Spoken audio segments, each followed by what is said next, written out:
generation.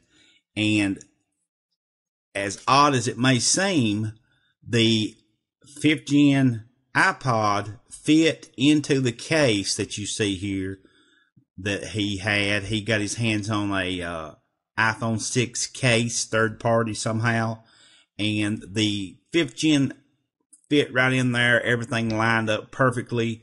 The thickness of that case was dead on. I mean, everything just sort of seemed to fall into place. So maybe this is what Apple is going to be looking at. Maybe it's not.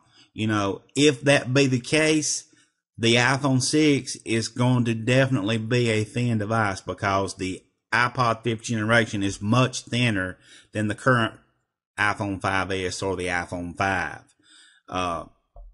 It's just, it's supposed to have a 4.7 inch screen, and it's supposed to have the bezel is not supposed to be as wide, or the border, whatever you want to call it, as the 5S. They're going to make the screen bigger, eliminating that bezel around the side of the screen. So that's going to add quite a bit of screen real estate just by removing that bezel. Also, there's talk about the 5.5 inch device, and we'll get into that a little bit here too.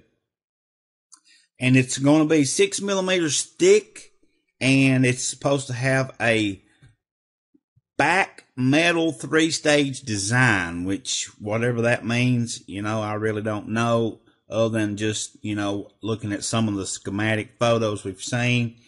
And the power button is going to be moved from the top to the side. We've all seen that.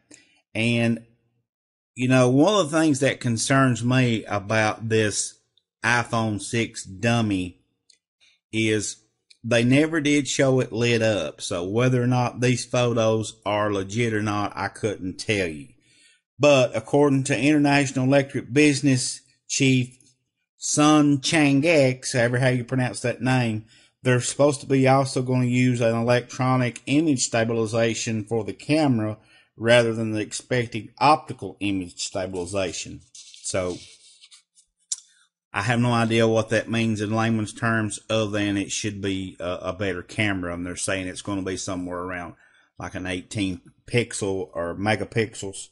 So, you know, many believe that the release is going to have two models, the 4.7 inch and the 5.5. But the 5.5 inch screen is looking like it's not going to be launched until late 2014 or even early 2015 due to some screen technology problems and battery life issues they're having. So that's sort of a bummer, not to be thinking, you know, they're going to release both of those together. But as in a business sense, it only makes sense that Apple would stretch those out and, you know, bring their spotlight on each one of them separately. But, you know, both models are supposed to have the A8 processor, the Touch ID fingerprint sensor, 2 gigabytes of RAM, the improved camera that we just talked about, and, you know, all of that grouped together, guys, is going to bring an awesome device. So let me know what you think about this new iPhone. Do you think these pictures we're seeing are legitimate, or are they just something that's been made up? And are the